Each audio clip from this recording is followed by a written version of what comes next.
Hello दोस्तों, कैसे हैं आप लोग। मैं राम अवतार मुखरैया एक बार फिर उपस्थित हूं आप सभी के समक्ष अपने YouTube channel RAS arts classes में एक नए वीडियो के साथ। तो दोस्तों, जिन्होंने अभी तक इस चैनल को सब्सक्राइब नहीं किया है वो सब्सक्राइब करें। दोस्तों, एक बार फिर आपका स्वागत है मेरे YouTube channel RAS arts classes में। दोस्तों, आज मैं फिर एक कॉमन टॉपिक लेकर उपस्थित हूं। तो दोस्तों, आइए शुरू करते हैं दो पंक्तियों के साथ आज का ये कॉमन टॉपिक। तूफानों से आग मिलाओ, तूफानों से आग मिलाओ, सैलाबों को पार करो, मल्लाहों के चक्कर छोड़ो, तैर के दरिया पार करो। दोस्तों, खुद आपको ही समस्या का समाधान निकालना है। अध्यापक एक गाइड होता है जो आपको अच्छी तरह से गाइड कर सकता है। बाकी आपकी मेहनत ही आपको सफलता दिलाएगी, आपकी मेहनत ही आपको मंजिल तक ले जाएगी। तो अपने आप को पहचानो, और संसार में ऐसा कोई काम नहीं जिसे कोई कर नहीं सकता। ये कहने की बातें हैं कि वो गॉड गिफ्टेड है, मैं ऐसा नहीं कर सकता, मैं इसे याद नहीं कर सकता। हाँ मित्रों, समय ज्यादा लग सकता है। कोई एक टॉपिक को 10 मिनट में पढ़ सकता है, कोई उसी टॉपिक को 1 घंटे में पढ़ सकता है, लेकिन ऐसा नहीं है कि एक सब कुछ कर सकता है दूसरा नहीं कर सकता। केवल सवाल है इस बात का कि एक की सोच yes I can do it और एक आई कांट डू इट, ये होती है। इसे आप पहचानिए और खुद तैर के दरिया पार करने का विश्वास कीजिए। तो आइए देखते हैं दोस्तों, फिर एक बार मैं आपको शुरू करता हूं वहीं से जहां से हमने पिछले वीडियो में छोड़ा था। महात्मा गांधी का जन्म 2 अक्टूबर 1869 गुजरात के पोरबंदर में हुआ। महात्मा गांधी के अवसर पर ही मैं आपसे बातें कर रहा हूं। 2 अक्टूबर 1869 महात्मा गांधी का जन्म गुजरात के पोरबंदर में हुआ। पिता पेशे से वकील थे, व्यापारी वर्ग से महात्मा गांधी आते थे। तो पिता ने इन्हें भी वकील बनाने के लिए, वकालत की शिक्षा दिलाने के लिए लंदन भेजा। इंग्लैंड गए, वकालत की शिक्षा पास करी और फिर अपने वकालत के कैरियर की शुरुआत इन्होंने बंबई से की। लेकिन उचित समय में ये साउथ अफ्रीका एक भारतीय व्यापारिक कंपनी थी, एक इंडियन एंटरप्रेन्योर थे, ये कंपनी के मालिक थे। कंपनी का नाम था Abdullah and Abdullah company. South Africa में उनका कंपनी थी। तो उसका लीगल एडवाइजर बना करके वो महात्मा गांधी को अपने साथ साउथ अफ्रीका ले गए, जहां महात्मा गांधी ने वकालत की। और मित्रों, साउथ अफ्रीका भी भारत की तरह अंग्रेजों की एक कॉलोनी थी, जिसे हिंदी में उपनिवेश भी कहा जाता है। कॉलोनी थी, उपनिवेश था, मतलब अफ्रीका भी गुलाम था। और अंग्रेजों की एक आदत थी रेशियल बेस पर डिस्क्रिमिनेट करने की between Europeans and Indians, Africans as well as other local indigenous, वहां के मूल निवासियों के साथ कलर के बेस पर। रेशियल डिस्क्रिमिनेशन मीन्स रंग के बेस पर, रंग के आधार पर, कलर के बेस पर उनके साथ भेदभाव करना। महात्मा गांधी का एक पहला सत्याग्रह, महात्मा गांधी का पहला सत्याग्रह साउथ अफ्रीका में हुआ, इसी रेशियल डिस्क्रिमिनेशन के खिलाफ। सत्याग्रह का डेफिनेशन क्या है दोस्तों? 10th क्लास के SST में दे रखा है। नॉन वायलेंट मूवमेंट जो हैं उन्हें सत्याग्रह कहा जाता है। जो ट्रुथ के लिए लड़े जाते हैं, महात्मा गांधी के मोस्टली मूवमेंट 99% मूवमेंट सत्याग्रह है। तो कोई अंदर नहीं है, नॉन वायलेंट जो मूवमेंट हो रहा है वो सत्याग्रह है। चलिए देखते हैं। तो महात्मा गांधी ने जब साउथ अफ्रीका में वहां के लोगों के लिए काम किया, वहां के लोगों के लिए लड़े, उनको एहसास हुआ कि यही सेम प्रॉब्लम मेरे देश में है, तो जो काम मैं इनके लिए कर रहा हूं वो अपने देश के नागरिकों के लिए क्यों नहीं। उनके अंदर देशभक्ति जागृत हुई और उन्होंने भारत आने का निर्णय लिया। जनवरी 1915, जनवरी 1915 जब फर्स्ट वर्ल्ड वॉर चल रहा था, 14 to 18 के बीच में हुआ, हमको वर्ल्ड पॉलिटिक्स को भी इसके साथ मैच करना पड़ेगा। ऐसे कंडीशन में वो इंडिया आए, और इंडिया आए तो क्या देखते हैं कि जब इंडिया को छोड़ के गए थे, इंडिया की पॉलिटिक्स उससे उनको बिल्कुल अलग लगी। कैसे अलग लगी? जब इंडिया से गए थे उस टाइम पर लेट 19th सेंचुरी में कांग्रेस की ब्रांच बहुत ज़्यादा नहीं थी, कांग्रेस ज़्यादा बड़ी पार्टी नहीं थी। फाउंडेशन 1885 में हो गया था, लेकिन उसके बाद भी एक बड़ी पार्टी नहीं बन पाई थी। लेकिन अब जब लौटे, कांग्रेस की ब्रांच मोस्टली शहरों में खुल चुकी थी। नए नए लीडर कांग्रेस में आ चुके थे, जो नेशनलिस्ट लीडर बन चुके थे, नेशनल लीडर बन गए थे, अपनी पहचान बना ली थी। दो तरह के लीडर कांग्रेस में इस समय काम कर रहे थे, एक मॉडरेट और एक रेडिकल, मतलब एक नॉन वायलेंस को फॉलो करने वाले और एक वायलेंस को फॉलो करने वाले। इनकी आइडियोलॉजी में डिफरेंस, एक नॉन वायलेंस तरीके से आज़ादी चाहते थे और एक वायलेंट तरीके से आज़ादी चाहते थे। वायलेंट या रेडिकल लीडर्स में लाल बाल पाल के नाम से प्रसिद्ध बाल गंगाधर तिलक, जो कि महाराष्ट्र से थे, लाला लाजपत राय जो कि पंजाब से थे, और बिपिन चंद्रपाल जो कि बंगाल से थे। मतलब महाराष्ट्र, पंजाब और बंगाल नॉन वायलेंट या रेडिकल या रिवॉल्यूशनरी एक्टिविटी का सेंटर थे। Moderate leader Gopal Krishna Gokhale, Mohammad Ali Jinnah, Annie Besant, there are name few, इसके अलावा और भी बहुत सारे थे।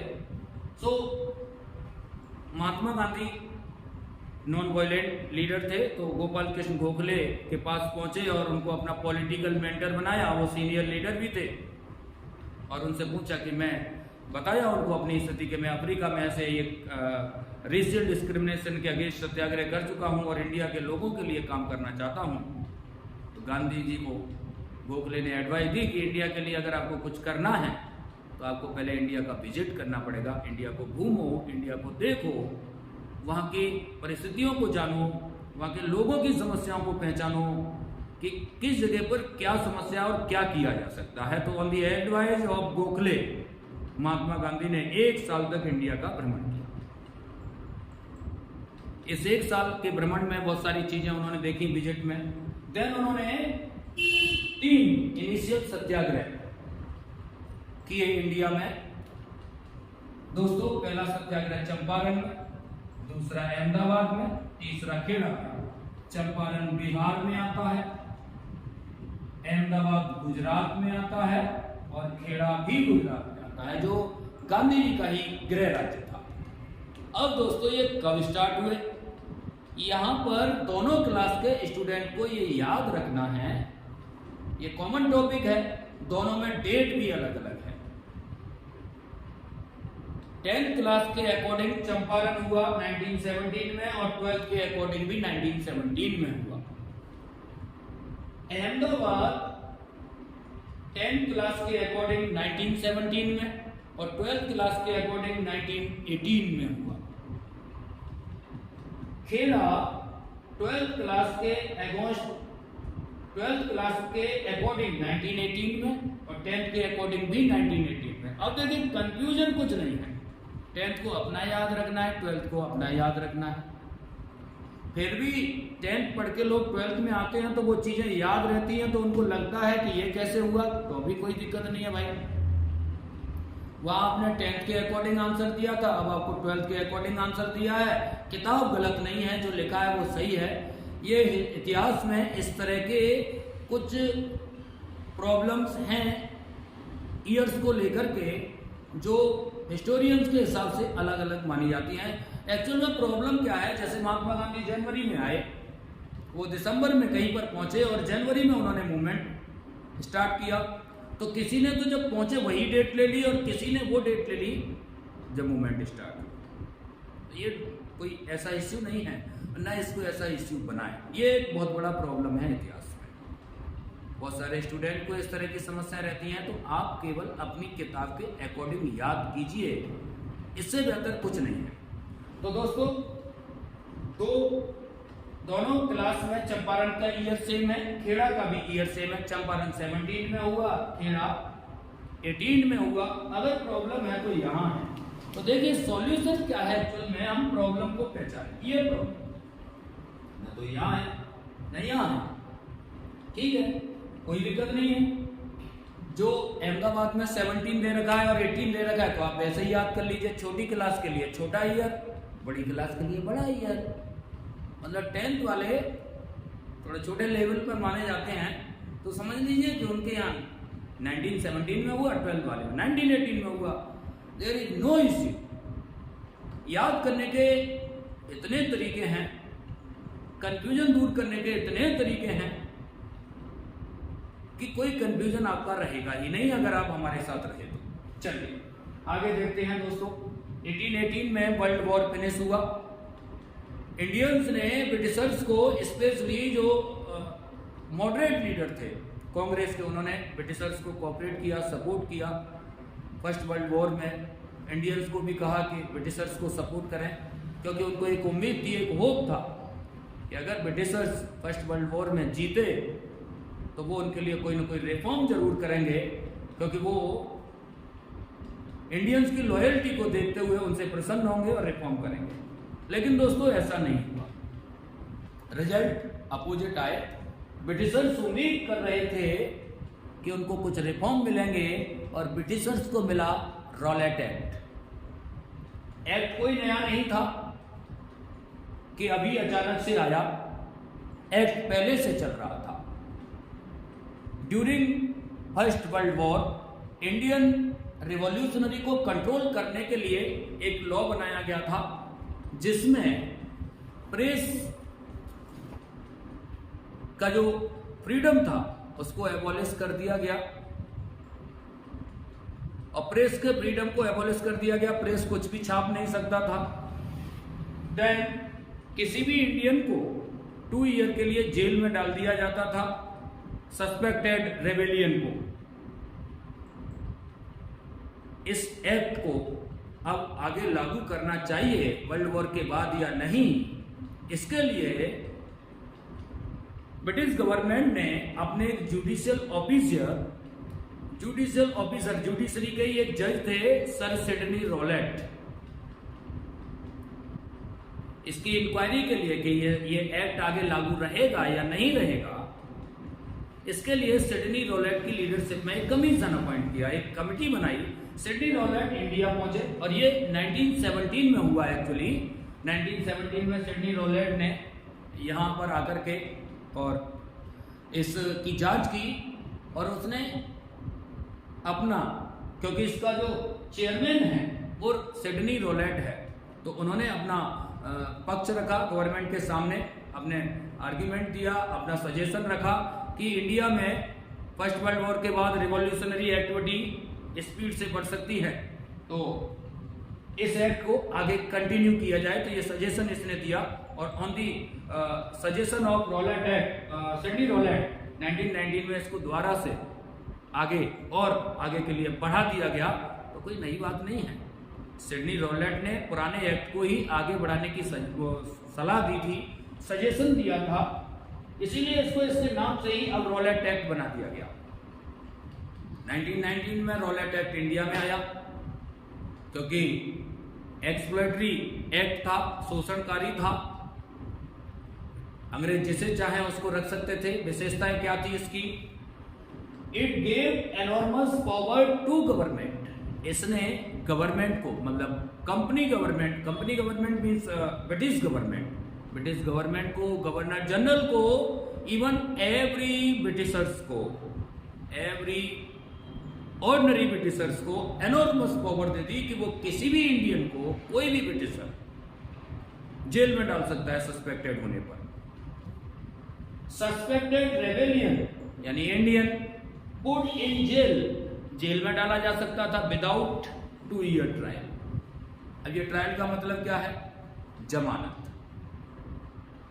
2 साल जेल में डाला जा सकता था और 2 साल तक उसकी जमानत नहीं हो सकती थी। मतलब वो छूट नहीं सकता था किसी भी कीमत पर, चाहे वो वकील करे, चाहे वो अपील करे, कर ही नहीं सकता था। न वकील कर सकता था क्योंकि छोड़ने का ही नियम नहीं था, न अपील दायर कर सकता था किसी कोर्ट में, जैसे आजकल होती है सुप्रीम कोर्ट, हाई कोर्ट, तो अपन अपील दायर करते हैं, वकील रख लेते हैं, ऐसा यह नहीं था। तो इसके लिए कहा जा सकता है कि नो अपील, नो वकील, नो दलील, ऐसा एक था। ब्लैक लॉ कहा जाता है, 10th क्लास में क्वेश्चन पूछा जाता है 1 मार्क्स में एमसीक्यू में,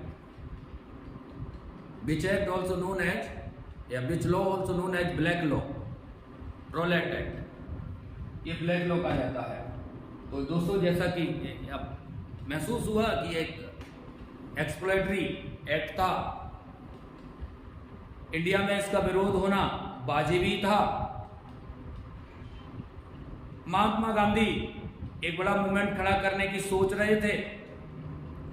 अंग्रेजों ने एक इश्यू उनकी लैप में यानी गोदी में डाल दिया, एक मुद्दा डाल दिया, ये रॉलेट एक्ट, जिसकी बल पर उन्होंने एक बड़ा आंदोलन खड़ा किया, जैसे नॉन कोऑपरेशन कहते हैं। लेकिन उससे पहले जलियांवाला बाग हुआ इसी रॉलेट एक्ट की वजह से। कैसे हुआ देखिए, महात्मा गांधी ने 6 अप्रैल 1990 ऑल इंडिया हड़ताल कॉल की। महात्मा गांधी अब पब्लिक लीडर बन चुके थे। 3 सत्याग्रह करने के बाद चंपारण, अहमदाबाद, खेड़ा, लोग इनको बहुत मानते थे, लोग इनको बहुत सुनते थे, तो उन्होंने इनके कॉल पर ऑल इंडिया हड़ताल किया। जैसा कि ऑल इंडिया हड़ताल थी तो हड़ताल पंजाब में भी हुई। दोस्तों अमृतसर पंजाब नहीं आता है। यहां तो लोकल लीडर थे, सो 2 local leader arrested by the government. 2 local leader को इस जुलूस में, इस हड़ताल में शांतिपूर्वक निकाल रहे थे, नॉन वॉयलेंस तरीके से, लेकिन फिर भी उनको गिरफ्तार कर लिया गया।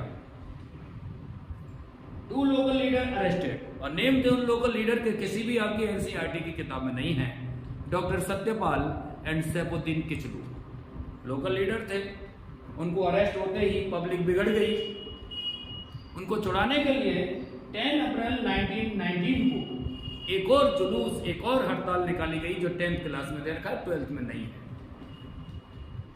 डायर ने कमांड अपने हाथ में ले लिया और मार्शल लॉ लागू कर दिया 10 अप्रैल से पहले ही।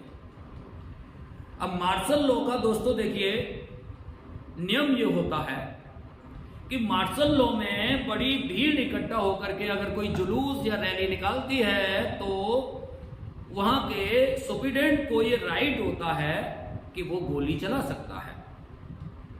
तो क्योंकि डायर मार्शल लॉ पहले लगा चुका था, मतलब उसके पास गोली चलाने के राइट आ गए थे। और यही कारण है कि लंदन में ब्रिटिश पार्लियामेंट ने डायर के इस काम को, जलियांवाला बाग को सही ठहराया और उसको अवार्ड भी दिया। क्यों? क्योंकि उनका कहना यही था कि लीगल तुम सही हो, तुमने तो मार्शल लॉ लगाया हुआ था, भीड़ इकट्ठा नहीं होनी चाहिए थी, लेकिन फिर भी भीड़ इकट्ठा हुई क्यों? इसका एक कारण है। एक तो ये लोग अपनी मीटिंग कर रहे थे, तो जितनी भीड़ जलियांवाला बाग में थी वो इकट्ठा हुई 13 अप्रैल 1919 को, क्योंकि 10 अप्रैल 1919 को जो जुलूस निकाला गया, उस पर जुलूस को तितर बितर करने के लिए वहां के जनरल ने जुलूस पर ओपन फायर, मतलब फायर करने के आदेश दिए। हालांकि इसमें मरने वाले जो घटनाएं हैं वो नहीं थी, केवल तितर बितर करने के लिए गोलियां चलाई गई थी। तो जलियांवाला बाग अभी 10 अप्रैल को नहीं होता, ये तो एक सेकंड जुलूस था जिसको तितर बितर करने के लिए गोली चलाई गई। लोग इससे नाराज हुए। समस्या का समाधान निकालने के लिए और अपने 2 लीडर को छुड़ाने के लिए 13 अप्रैल 1919 को अमृतसर में ही जलियांवाला बाग में एक मीटिंग रखी गई। अब जैसा कि मार्शल लॉ लगा हुआ था, ज्यादा भीड़ नहीं होनी चाहिए थी, तो कुछ तो ये रिवॉल्यूशनरी उसमें शामिल थे। अब दोस्तों मार्शल लॉ को गांव वाले लोग नहीं समझ सकते कि मार्शल लॉ क्या होता है। उसी दिन बाई चांस कोइंसिडेंटली बैसाखी का मेला भी था, बैसाखी फेयर। और जलियांवाला बाग, जैसा कि अभी आपको मैं वीडियो के माध्यम से बताऊंगा, जलियांवाला बाग और अमृतसर ठीक ऐसे हैं जैसे यहां से ये रोड गया, ये सामने बिल्कुल इस तरीके से ऑन रोड यहां पर जलियांवाला बाग का गेट है, जैसे एक ही गेट था, एंट्रेंस और एग्जिट। और यहां पर दोस्तों गोल्डन टेम्पल है। तो बैसाखी का मेला लगा था, ये रोड है, इसके किनारे दुकानें भी लगी थी, लोग गांव से आए थे और वो भी इस बाग में थोड़ा आराम करने के लिए, छाया लेने के लिए यहां पहुंच गए। वहां ऑलरेडी मीटिंग चल रही थी, तो लोगों ने उस मीटिंग को भी ज्वाइन कर लिया। उनको मालूम नहीं था कि मार्शल लॉ लगा हुआ है। तो दोस्तों इसमें लगभग 20,000 लोगों की भीड़ इकट्ठा हुई, और 20,000 लोगों की भीड़ इकट्ठा हुई तो 13 अप्रैल 1919, 13 अप्रैल 1919 बैसाखी मेला भी था। 20,000 की गैदरिंग हो गई, गांव के लोग इकट्ठा हुए। जनरल डायर को किसी ने सूचना दे दी कि 20,000 की भीड़ है और अभी शहर से जुलूस निकालते हुए अगर आपके पास तक आएगी, आप उसको कंट्रोल नहीं कर सकते। डायर अपने 100 सैनिकों के साथ स्पॉट पर पहुंचा। और स्पॉट की कंडीशन क्या है दोस्तों, मैं अभी आपको वीडियो के माध्यम से बताऊंगा। मैं वहां पर गया हूं, मैंने देखा है वहां पर कि कंडीशन कुछ इस तरह की है कि चारों तरफ से ये बंद है, मकान बने हुए हैं इसके। एक बड़ा ही आज के टाइम पर सुंदर बगीचा है, बहुत सारी चीजें यहाँ पर लगी हुई हैं, और जो पुरानी चीजें हैं उनको सहेज करके रखा गया है गवर्नमेंट के द्वारा। यहाँ पर अंदर जाने का और बाहर निकलने का एक ही गेट है, एग्जिट और एंट्रेंस एक ही गेट से होता है, बाकी चारों तरफ से बंद। जनरल डायर उसी गेट पर आकर के खड़ा हो गया और सैनिकों को खड़ा कर दिया, और सैनिकों को इंस्ट्रक्शन दिए कि मेरे फायर बोलते ही आपको गोली चलानी है, और तब तक चलाते रहना है जब तक सारे बुलेट खत्म नहीं हो। दोस्तों ओपन फायर हुआ, लोगों को कुछ पता नहीं था कि क्या होने वाला है, क्योंकि उनको प्री इंफॉर्मेशन कोई थी नहीं। सीधा इसने ओपन फायर करने के आदेश दे दिए, जिसमें हजारों लोग मारे गए। ये तो ऑफिशियल रिकॉर्ड है, तो कहते हैं कि 400 लोग के करीब, लगभग अबाउट 400 किल्ड। ये तो ऑफिशियल रिकॉर्ड है, जो गलत है। हजारों लोग इसमें मारे गए, और ये मरने वालों की जो संख्या है वो कुछ बंदूक की गोलियों से मरे और कुछ इधर उधर भागते हुए मरे।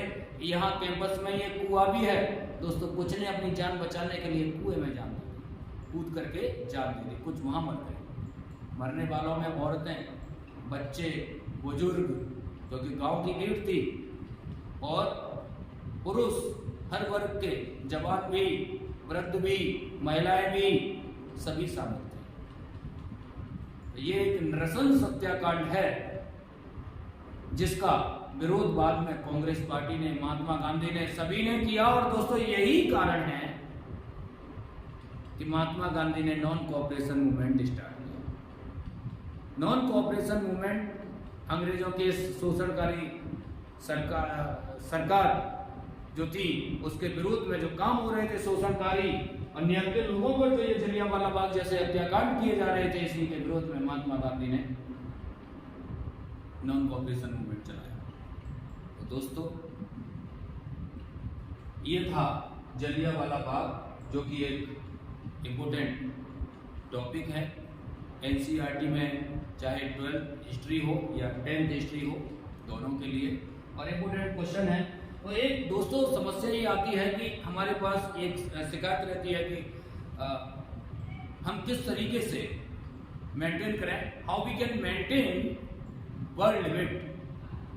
अब दोस्तों ये एक ऐसा टॉपिक है, इसमें वर्ल्ड लिमिट की बात करें तो मैं तो कहता हूं कि इसमें 100 नहीं 200 वर्ड्स लिखे जा सकते हैं, क्योंकि तो इतने सारे पॉइंट हैं।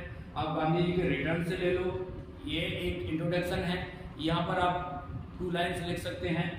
इसके बाद आप सीधे ये इनिशियल सत्याग्रह ले लो, ये भी नहीं लिखना है तो आप सीधे यहीं पर आ जाइए।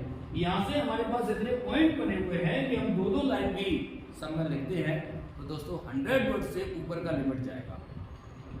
और मैं आपको एक सजेशन देना चाहूँगा कि आप केवल वर्ड्स पढ़िए, राइटिंग स्किल को इम्प्रूव करिए। इससे बेहतर आपके लिए कुछ नहीं हो सकता। आर्ट्स में ये कला है कि केवल अधिक मेहनत करना ही जरूरी नहीं है, अच्छा लिखना भी जरूरी है। जिसका राइटिंग स्किल अच्छा होता है उसको मेहनत कम करनी पड़ती है। तो दोस्तों, मैं आशा करता हूं आपको ये वीडियो पसंद आया होगा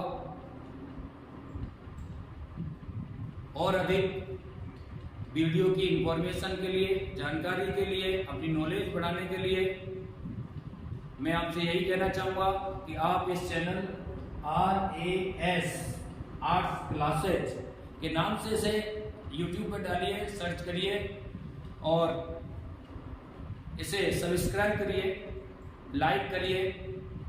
अपना कमेंट जरूर इस वीडियो के बारे में दीजिए कि और क्या जानकारी, अगर आप इसके बारे में, इससे संबंधित कुछ चाहते हैं, आपको कोई दिक्कत जो आपको समझ में नहीं आती है, उससे रिलेटेड आप कमेंट बॉक्स में कमेंट करिए और बेल आइकन दबाइए